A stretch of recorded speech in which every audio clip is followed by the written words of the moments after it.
19th century left in its wake a forlorn figure, Dobbin, the family horse, soon to be replaced by a fearsome monster that breathed fire and drank gasoline. In hundreds of U.S. towns at the century's turn, Dobbin's demise began with a magic lantern lecture by a traveling salesman. From the early steam cars onward, he told the history of mechanical transportation, a history culminating proudly in the horseless carriage. But many an earth-shaking event has low comedy beginning.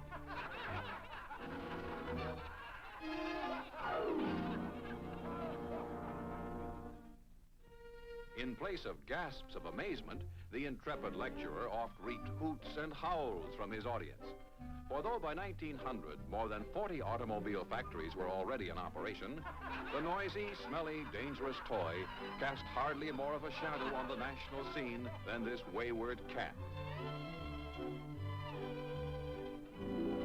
It was a red-letter day when the first auto came to town. No superhighways yawned for the horseless marvel. As late as 1904, there were less than 150 miles of paved roads in all the United States. Belching smoke, the thing careened off, out-snorting and out-rearing the most rambunctious stallion. Chauffeurs of the period, studying how to drive step by step from a book of instructions, often learned to start before they learned to stop. Runaway cars became as commonplace as runaway horses.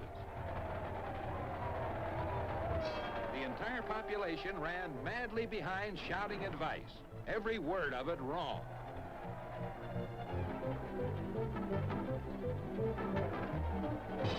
Soon town and crowd were left in the rear, and the terrifying invasion of the countryside began.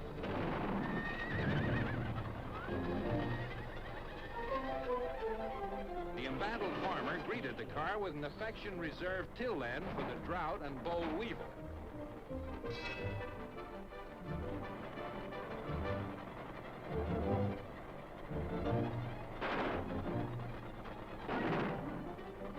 Wait for me!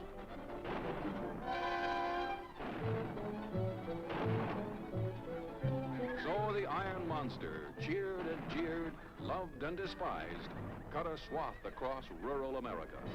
And the rural America of trackless plains, impassable roads, and isolated farms was never again the same. The growing feud between horse owners and auto owners often erupted in match races. On such occasions, Dobbin frequently made his rival look sillier than ever. No one had invented the automobile. It had just grown like topsy over the years, the work of many men. Early models weren't built for speed. If they got you where you wanted to go, that was miracle enough.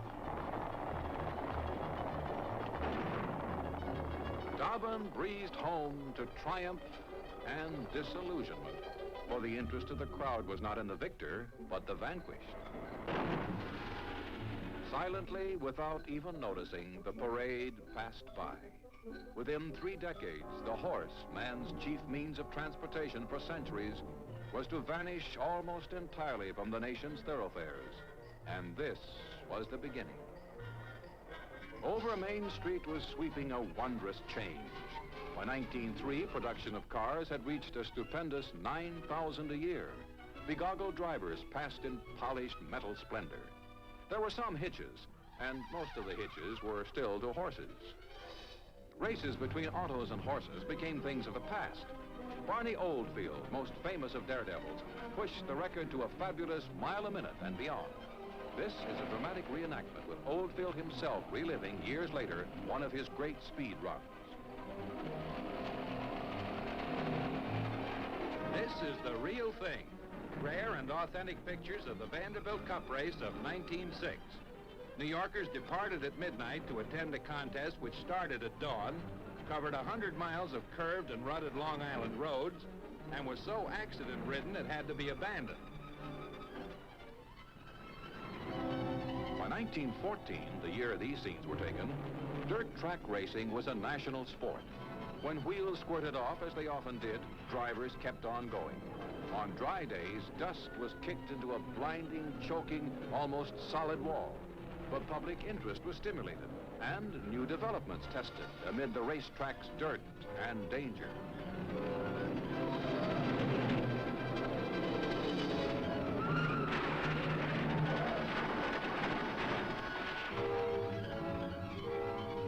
Altoona, Pennsylvania, they got rid of the dust by building a wondrous wooden saucer which became more oil-soaked and slippery with each passing year. Through the 1910s and 20s, the auto racing craze was at its height. Still bulky and unpredictable, automobiles seemed living things with personalities all their own. Like the horses before them, family cars and racers were given pet names, praised when they performed and soundly cussed when they didn't. In 1911, the Indianapolis 500 zoomed off on a brick track while old-time cameras clanked. With time out for 2 world wars, this most famous of American auto races has been held every Memorial Day since.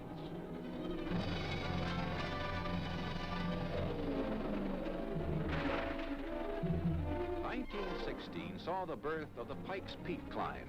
Its course, this hairpin road, snaking in 12.5 almost perpendicular miles, 5,000 feet up the side of the mountain. Its purpose? To test not only a car's speed, but of more importance, its endurance. For it was the automobile's ever-increasing dependability that was rapidly putting the nation on wheels. More autos meant, alas, more accidents. A problem this inventor solved with a crash-proof bumper, only to discover he had also invented the world's most rapid exit.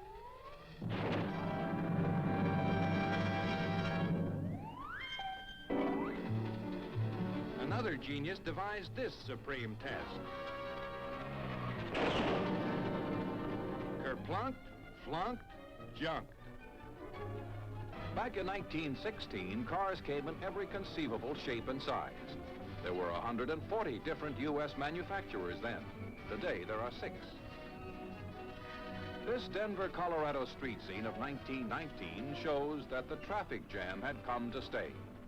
On New York's Fifth Avenue, also in 1919, the snarl led to the first traffic lights, complicated affairs operated by policemen in towers high above the hubbub. By 1920, 1 out of every 13 Americans owned a car. The success of the auto spurred inventors on to new achievements, like this locomotive car with smokestack and coal furnace, which all too quickly puffed into history. The torpedo car was designed to go 6 miles a minute if it didn't by accident sail straight off to Mars. Probably no vehicle ever looked so fast and went so slow. One inventor attempted to solve the problem of streamlining with the backwards car. He didn't cut down on wind resistance much, but boy, how he startled the other drivers.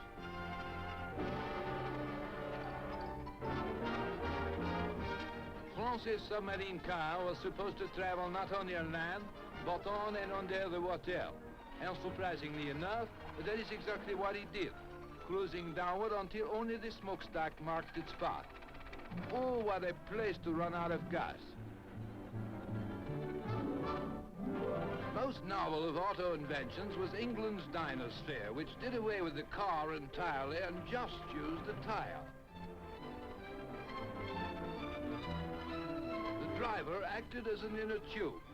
What a position the blighter will be in if the thing has a blowout. Jawohl, science really marched forward with Germany's rocket car. The first model ran on a track. There was, of course, one small problem. The smoke. Years passed in experiment and labor. A new rocket is unveiled. The smoke problem? Don't give it a thought. We've got that.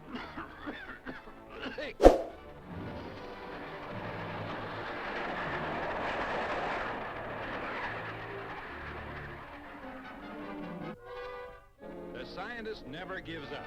Years later, by increasing the rocket displacement, reversing the air intake with the Framis valve, and converting the upsilon to an alpha-gamma and the fradinal biphenol, he's banished smoke forever. Oh, well, back to work. Come around in 10 or 15 years for the next installment of Gadgets Galore.